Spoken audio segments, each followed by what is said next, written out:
السلام علیکم ورحمۃ اللہ وبرکاتہ۔ الحمد للہ والصلاة والسلام علی رسول اللہ وعلی آلہ وصحبہ اجمعین ومن تبعہم بإحسان الی یوم الدین، اما بعد۔ تو آج قرآن ورڈ ٹو ورڈ کا کلاس ہے، ٹھیک ہے، اور آج آپ لوگوں کو سورہ فجر جو بچا ہوا ہے، یعنی آدھا میں نے پڑھا دیا تھا احانن تک، فیقول ربی احانن، وہاں تک ہم نے پڑھا دیا تھا۔ 17 نمبر کی آیت سے آپ کو پڑھنا ہے۔ تو چلیے شروع کرتے ہیں اور بہت ہی دھیان سے دیکھیے ورڈ ٹو ورڈ۔ کلا، ہرگز نہیں، یعنی پرانی اس کے پہلے جو بات ہوئی ہے، اللہ تبارک و تعالیٰ اس کو ختم کرنے کے لیے کلا کا لفظ ہے۔ دیکھیے کلا مطلب ہوتا ہے ہرگز نہیں، اور یہ لفظ جو ہے پرانی بات کا انکار کرنے کے لیے، پرانی مطلب اس سے پہلے کی جو بات ہے اس کا انکار کرنے کے لیے بھی آتی ہے، اس کو یعنی کہ بہت اچھے سے نہ ماننے کے اوپر بھی یہ لفظ لایا جاتا ہے، اور نئے سرے سے کوئی بات شروع کرنے کے لیے بھی یہ لفظ لایا جاتا ہے۔ چلو ٹھیک ہے، پھر اس کے بعد آدمی نئی بات کرتا ہے، یا پرانی بات کو ہوتا ہے نا، چلو پھر اس کے بعد نئی بات بھی کرتا ہے، کبھی کبھی پرانی بات کا انکار بھی کرتا ہے، یا اس کو بولتا ہے نہیں وہ اچھی بات نہیں تھی۔ تو اس طرح سے الفاظ کا یوز ہوتا ہے ہر لینگویج میں۔ تو کلا، ہرگز نہیں، یعنی تم لوگ ایسا مت کرو۔ یعنی پرانی آیت میں، اس کے پہلے والی آیت میں کیا بتایا گیا کہ جب تمہیں نعمت دی جاتی ہے تو تم کیسا کیسا کام کرتے ہو، کہ جب اللہ تعالیٰ آزماتا ہے اور رزق تنگ کر دیتا ہے تو کہتے ہو کہ مجھے میرے رب نے ذلیل کر دیا۔ اور اس کے پہلے کی آیت میں تھی جب انسان کو اللہ تعالیٰ آزماتا ہے، اس کو دیتا ہے اور عزت دیتا ہے تو کہتا ہے کہ مجھے اللہ نے عزت دی۔ تو ایسا نہیں ہونا چاہیے، ہر حال میں اللہ تعالیٰ کا شکر ادا کرنا چاہیے کہ نہیں، اللہ تعالیٰ میرے ساتھ جو کر رہا ہے اچھا کر رہا ہے۔ تو اب آگے کی آیت میں شروع کرتے ہیں۔ کلا، ہرگز نہیں، بل لا تکریمون الیتیم، بل مطلب بلکہ، لا مطلب نہیں، تکریمون مطلب تم عزت دیتے ہو یا عزت کرتے ہو، الیتیم، یتیم کو، یعنی تم لوگ یتیم کو عزت نہیں دیتے ہو، ہرگز نہیں، بلکہ نہیں، تکریمون تم عزت دیتے ہو، اکرام کرتے ہو، یتیم کی، یعنی تم لوگ یتیم کی عزت نہیں کرتے، یتیم کو عزت نہیں دیتے ہو۔ یعنی یہ انسان کا نیچر بتایا جا رہا ہے، جبکہ اللہ تعالیٰ نے اس کو قدم قدم پر بتایا ہے کہ یتیم کی عزت کرو، یتیم کا احترام کرو۔ یتیم کون ہوتے ہیں؟ جن کے والد کا انتقال ہو جاتا ہے بلوغت سے پہلے ہی، تو اس کو یتیم کہا جاتا ہے۔ ماں کا انتقال اگر ہو تو وہ یتیم نہیں ہوگا، ٹھیک ہے۔ یتیم جو ہے وہ باپ کے انتقال کے وقت کہا جاتا ہے، باپ کے انتقال جب ہو جاتا ہے بلوغت سے پہلے، یعنی بالغ ہونے سے پہلے، تو وہ یتیم ہو جاتا ہے، ٹھیک ہے۔ اور رہی بات مسکین، تو مسکین الگ ہے۔ بہت سارے لوگ ایسا سوچتے ہیں کہ ماں کا انتقال ہو جاتا ہے تو اس کو مسکین کہا جاتا ہے، تو ایسا نہیں ہے۔ مسکین غریب مسکین کو کہا جاتا ہے، جو غریب ہوتے ہیں اور پریشانی میں ہوتے ہیں، ان کے پاس پیسہ نہیں ہوتا یا اخراجات پوری کرنے کے لیے طاقت نہیں ہوتے، ان کو مسکین وغیرہ کہا جاتا ہے۔ تو کلا، ہرگز نہیں، بل لا تکریمون الیتیم، بلکہ تم لوگ عزت نہیں دیتے یتیم کو، ولا تحاضون علی طعام المسکین، اور نہیں، وا مطلب اور، لا مطلب نہیں، اور نہیں، تحاضون آپس میں ترغیب دیتے ہو۔ اور اس کا مطلب کیا ہے؟ اس کا مطلب ہوتا ہے کہ آپس میں ترغیب دینا، یعنی ایک دوسرے کو ترغیب نہیں دیتے ہو۔ ترغیب مطلب اپریسیٹ کرنا، یعنی تم لوگ ایک دوسرے کو اپریسیٹ نہیں کرتے ہو، آگے نہیں بڑھاتے ہو۔ ترغیب کس چیز کی؟ علی طعام المسکین، علی مطلب پر، طعام مطلب کھانا، مسکین مطلب مسکین، مسکین کو کھلانے پر، مسکین کو کھلانے پر، ٹھیک ہے۔ علی حرف جر ہے اور اسی کی وجہ سے یہ مضاف مجرور ہے، اور یہ جو ہے مسکین، یہ جو ہے تو مضاف الیہ، تو علی طعام المسکین ولا تحاضون علی طعام المسکین، اور نہیں تم لوگ رغبت دلاتے ہو، ترغیب دیتے ہو کھلانے پہ،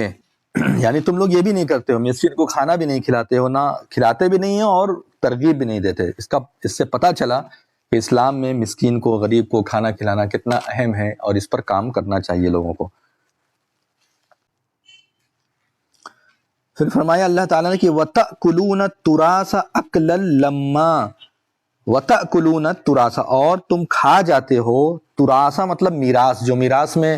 یعنی جو ترکہ ہوتا ہے، ماں باپ جو چھوڑ کر کے جاتے ہیں اولاد کے لیے، یعنی انتقال ہوتا ہے، اور اس کے بعد جو بھی ان کی وراثت میں ملتا ہے اولاد کو، تو اس کو تراث کہا جاتا ہے۔ تو کھا جاتے ہو تم لوگ تراثا، میراث کو، اکل لما، کھا جانا، لما مطلب سمیٹ کر، یعنی سمیٹ کر کھا کر اس کو ختم کر دیتے ہو۔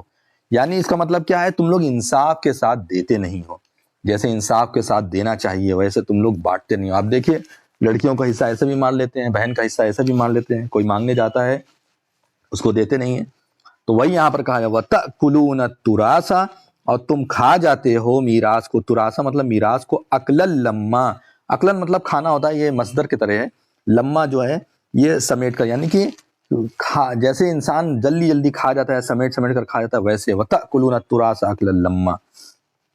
پھر اس کے بعد وَتُحِبُّونَ الْمَالَ، اور تم لوگ محبت کرتے ہو، احب یحب سے یہ ہے، المال مال کو، حبن جما، حبن مطلب محبت، جما جمن جو ہے اس کا مطلب ہوتا ہے بہت زیادہ، رکیں گے تو جما پڑھیں گے، قرآن کی قرأت کے قاعدے کے حساب سے رکیں گے تو جما پڑھیں گے، ویسے جمن میں آپ کو پڑھ کے بتا رہا ہوں، حبن جمن بہت زیادہ، یعنی بہت محبت کرتے ہو تم لوگ مال سے، بہت زیادہ محبت کرتے ہو، وَتُحِبُّونَ الْمَالَ حُبًّا جَمًّا۔ پھر اللہ تعالیٰ آگے فرماتا ہے کلا، ہرگز نہیں، یہاں بھی دیکھیے ویسے ہی ہے، اس کا مطلب کیا ہے، مطلب ایسا مت کرو، یہ کام نہیں کرنا چاہیے تم لوگوں کو، مال سے اتنی محبت مت کرو کہ مال کے ہی ہو کر کے رہ جاؤ، بس خالی مال مال اور کچھ نہیں، دنیاوی طور پہ کسی چیز کی تمہیں کوئی پرواہ ہی نہ ہو، نہ اسلام کی پرواہ ہو، نہ اسلام پر عمل کرنے کی پرواہ ہو، نماز چھوڑو، روزہ چھوڑو، چھوڑ کر کے تم خالی دنیاوی چیزوں کے پیچھے بھاگ رہے ہو، ایسا نہیں ہونا چاہیے، کلا ہرگز نہیں، اذا جب، دکت الارض دکن دکا، اذا مطلب جب، دکت اصل میں یہ دکت ہے، ریزہ ریزہ کر دی جائے گی، فعل ماضی مجہول، ریزہ ریزہ کر دی جائے گی، الارض زمین کو، ہرگز نہیں جب ریزہ ریزہ کر دی جائے گی زمین کو، دکن دکن خوب ریزہ ریزہ، خوب ریزہ ریزہ، ٹھیک ہے، دکن دکن یہ وہی مفعول مطلق آپ کو بتایا ہے، اس میں آپ پڑھیں گے تو آپ کو پتہ چلے گا، تو دکن دکن یعنی کہ ہرگز نہیں تم لوگ جب کہ زمین ریزہ ریزہ کر دی جائے گی، خوب ریزہ ریزہ کر دی جائے گی، قیامت کا منظر ہے، خوب ریزہ ریزہ کر دی جائے گی، وَجَاءَ رَبُّكَ وَالْمَلَكُ صَفًّا صَفًّا، اور آئے گا، یعنی آئے گا، کون آئے گا، رب کا، آپ کا رب، والملک، اور فرشتے آئیں گے، صفًّا صفًّا، صف در صف، یعنی کہاں آئیں گے، میدان محشر میں، اللہ تبارک و تعالیٰ سب کا حشر کرے گا، سب کا سوال جواب ہوگا، اور وہاں پر حساب کتاب ہوگا، تو اللہ تعالیٰ آئے گا خود، آپ کا رب آئے گا، وَجَاءَ رَبُّكَ، اور آئے گا آپ کا رب، والملک، اصل میں یہ فعل ماضی لیکن اس کا ترجمہ ہم مضارع میں ہی کریں گے، کیونکہ میں نے آپ کو بتایا کبھی کبھی فعل ماضی جو ہے وہ مضارع کا معنی بھی دے سکتا ہے اور اس کو لیا جاتا ہے، تو یہ سب ہونے کی چیزیں ہیں آگے، تو اس لیے ایسا وَجَاءَ رَبُّكَ وَالْمَلَكُ، اور فرشتے آئیں گے صفًّا صفًّا، صف در صف آئیں گے، صف بنا بنا کے مطلب ہے کہ فرشتے صف لگائے ہوئے ہوں گے، اللہ تعالیٰ کے جلال، اللہ تعالیٰ کے حکم اور اللہ رب العالمین کے اس دن فیصلہ کرنے کا جو سسٹم ہے وہ یہاں بیان کیا جا رہا ہے، سب کے اندر خوف طاری ہوگا، سب سوچ رہے ہوں گے پتہ نہیں کیا ہوگا، اب کیا ہوگا، بہرحال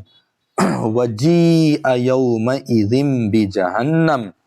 اور لائی جائے گی، یومئذ اس دن، بجہنم جہنم کو، بی کا ترجمہ یہاں پر کو سے بھی کر سکتے ہیں، اور کو نہیں بھی کریں گے تب بھی چلے گا، اور اس دن جہنم لائی جائے گی، ایسا بھی کہہ سکتے ہیں، جا سے جی ہے، یہ فعل مجہول ہے، معروف نہیں بلکہ مجہول ہے، اور لائی جائے گی اس دن جہنم، یعنی اس دن جہنم کو لایا جائے گا، یومئذ اس دن، یتذکر الانسان، نصیحت پکڑے گا، یاد کرے گا انسان،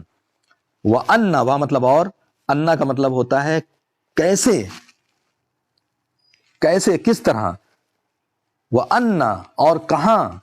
یعنی کیسے یہ پاسبل ہے، لہو الذکر، اس کے لیے، لہو مطلب اس کے لیے، الذکر مطلب نصیحت پکڑنا، اب کہاں پاسبل ہے اس کے لیے نصیحت پکڑنا، اب کہاں ممکن ہے اس کے لیے نصیحت پکڑنا، یعنی نصیحت پکڑنے کا وقت تھا، نصیحت لینے کا ایک وقت تھا، اور وہ وقت کون سا تھا، دنیا کا وقت تھا، اب کہاں ہے، اس دن اب جہنم لے آئی گئی، اور اللہ تعالیٰ فیصلہ کر رہا ہے، اب جو جیسا کیا ہے ویسا اس کو ملے گا، اب نصیحت نہیں ہے، یومئذ یتذکر الانسان، اس دن نصیحت پکڑے گا انسان، وَأَنَّ لَهُ الذکر، اور کہاں ہے، کس طرح ممکن ہے اس دن نصیحت پکڑنا، اور کہے گا کیا، یقول کہے گا، یا لیتنی، اے کاش، اے کاش، یا لیتنی، اے میرے لیے افسوس، میرے لیے افسوس کا مقام، قدمت لحیاتی، کاش میں نے بھیجا ہوتا، لحیاتی اپنی زندگی کے لیے، قدمت مطلب ہوتا ہے آگے کسی چیز کو بھیجنا، یعنی مستقبل کے لیے سوچ کر کے، فیوچر کے لیے سوچ کر کے کچھ کام کرنا، تو ایسے کام کے لیے، ایسی چیزوں کے لیے یہ لفظ استعمال کیا جاتا ہے۔ قدم تو کاش کہ میں نے بھیجا ہوتا آگے کے لیے، آگے مطلب آگے آنے والی زندگی، لحیاتی میری زندگی کے لیے۔ یعنی اب دیکھیے یہاں پر انسان اب محسوس کرے کہ اصل زندگی تو ہماری مرنے کے بعد کی تھی، اس زندگی کے لیے کاش کہ میں نے کچھ بھیج دیا ہوتا۔ یقول یا لیتنی قدمت لحیاتی فیومئذ، پس اس دن لا يعذب، نہ عذاب دیا جائے گا، عذابہ احد، اس کے عذاب کی طرح کسی کو بھی۔ کیا مطلب ہو گیا؟ بس اس دن، لا مطلب نہیں، یعذب مطلب عذاب دے گا، یعنی اللہ تبارک و تعالی اس دن جو عذاب دے گا، لا یعذب ویسا عذاب نہیں ہوگا، عذابہ احد، اس کا عذاب کوئی ایک، مطلب اس کا یہ ہے کہ اس دن اللہ کے عذاب کے جیسا کسی کا عذاب نہیں ہوگا۔ یعنی کوئی بھی، جیسے اللہ تعالیٰ جب عذاب دینے پہ آ جائے ویسا عذاب اس دن اللہ کے عذاب کے جیسا کوئی کا عذاب نہیں ہوگا۔ وَلَا يُوثِقُ وَثَاقَهُ أَحَدٌ، اور نہ باندھے گا، وثاقہ باندھا اس جیسا کوئی ایک، یعنی کہ کسی کے پکڑ کی جیسی، یعنی اللہ کے پکڑ کی جیسی کسی کی پکڑ نہیں ہوگی۔ اللہ کے عذاب کے جیسا کسی کا عذاب نہیں ہو سکتا، اور اللہ کی پکڑ کے جیسے کسی کی پکڑ نہیں ہوگی۔ وَلَا يُوثِقُ، اور نہ باندھے گا مطلب پکڑ کرے گا، وثاقہ باندھنا اس جیسا کوئی ایک، یعنی کوئی ایک بھی ایسا نہیں کر سکتا۔ وثاقہ احد۔ یا ایتھا النفس المطمئنہ، یا ایتھا النفس، یا اور اس کے علاوہ یا ایہا، یا ایتھا، یہ سب ہم نے آپ کو گرامر میں بتا دیا، اس میں جا کر کے آپ دیکھ سکتے ہیں۔ اس کا مطلب کیا ہے؟ اے النفس المطمئنہ، یہ موصوف صفت ہے، نفس مطلب روح یعنی انسان، مطمئنہ یعنی مطمئن، یعنی اے مطمئن روح، اے اطمینان والی روح۔ یہ کون اطمینان والی روح ہے؟ کون اطمینان والا نفس ہے؟ جو اہل ایمان تھے، جو دنیا میں ایمان رکھتے تھے، ان کو بہت اطمینان ہوگا قیامت کے دن، ہر طرح کے عذاب سے وہ محفوظ رہیں گے۔ اسی لیے کہا گیا نفس المطمئنہ، اے مطمئن روح، اے اطمینان شدہ روح، یا ایتھا النفس المطمئنہ، ارجی واپس چلو، الی ربکی، اپنے رب کی طرف، الی مطلب طرف ہوتا ہے، رب مطلب رب، اور رب کی یہ کاف جو ہے یہ روح کے لیے استعمال ہوا ہے، جو جان ہے، الی ربی کی، واپس چلو اپنے رب کی طرف، راضیتم مرضیہ، راضیہ مطلب ہوتا ہے راضی ہو کر، اور مرضیہ مطلب ہوتا ہے پسندیدہ بن کر۔ اور ایک تفسیر کے حساب سے راضیہ مطلب ہوتا ہے اے روح تو اللہ سے راضی ہے، اور مرضیہ مطلب یعنی اللہ تعالیٰ جس سے راضی ہو، اللہ تعالیٰ تجھ سے راضی ہے، تو اللہ تعالیٰ سے راضی ہے۔ ارجعی الی ربکی، واپس چلو اپنے رب کی طرف، راضیتم مرضیہ، ٹھیک ہے، راضی ہو کر، یعنی ایسی حالت میں کہ تو راضی ہے اپنے رب سے، مرضیہ مطلب اور تیرا رب تجھ سے راضی ہے۔ یہ بھی ایک تفسیر اور ترجمہ کیا گیا ہے۔ فَادْخُلِي فِي عِبَادِي، پس داخل ہو جاؤ میرے بندوں میں، پس داخل ہو جاؤ میرے، فی مطلب میں، عبادی مطلب میرے بندوں، میرے بندوں میں داخل ہو جاؤ، مطلب کیا ہے؟ یعنی جو میرے بندے ہیں جو جنت میں جانے والے ہیں ان لوگوں کے ساتھ داخل ہو جاؤ۔ فَادْخُلِي فِي عِبَادِي وَادْخُلِي جنتی، اور داخل ہو جاؤ میری جنت میں۔ یعنی اللہ تبارک و تعالیٰ آخری میں، لاسٹ میں جا کر کے یہ بات بتا رہا ہے کہ دیکھو جو مطمئن بخش روح ہیں، جنہوں نے اپنے رب کو پہچانا دنیا کے اندر، جنہوں نے اپنے رب کے حکم کے مطابق زندگی گزاری اور گناہوں سے اپنے آپ کو بچایا، ان لوگوں کا اے مطمئن روح، اے مطمئن نفس، اے مطمئن انسان یا جن بھی جو جنت میں جائیں گے، جنت میں جائیں گے، تو جن اور انس یہی دو لوگوں کے پر شریعت لاگو ہوتی ہے، ان کو کہا جا رہا ہے یا ایتھا النفس المطمئنہ ارجعی، واپس چلو، الی ربی کے، اپنے رب کی طرف، راضیتم مرضیہ، اس حالت میں کہ تم اللہ سے راضی ہو، مرضیہ مطلب اور اللہ تم سے راضی ہو، راضی ہو کر، پسندیدہ بن کر، یہ بھی ایک ہے، ٹھیک ہے۔ فَادْخُلِي فِي عِبَادِي وَادْخُلِي جنتی، تو یہ اتنا پورا الحمدللہ ہو گیا۔ تو اس کا دھیان کیجئے اور جس طریقے سے بتایا گیا ہے اس طریقے سے اس کی تفسیر سمجھیے۔ اللہ تبارک و تعالی ہم لوگوں کو کہنے سننے سے زیادہ عمل کی توفیق عطا فرمائے، آمین یا رب العالمین۔ وآخر دعوانا الحمدللہ رب العالمین، والسلام علیکم ورحمۃ اللہ وبرکاتہ۔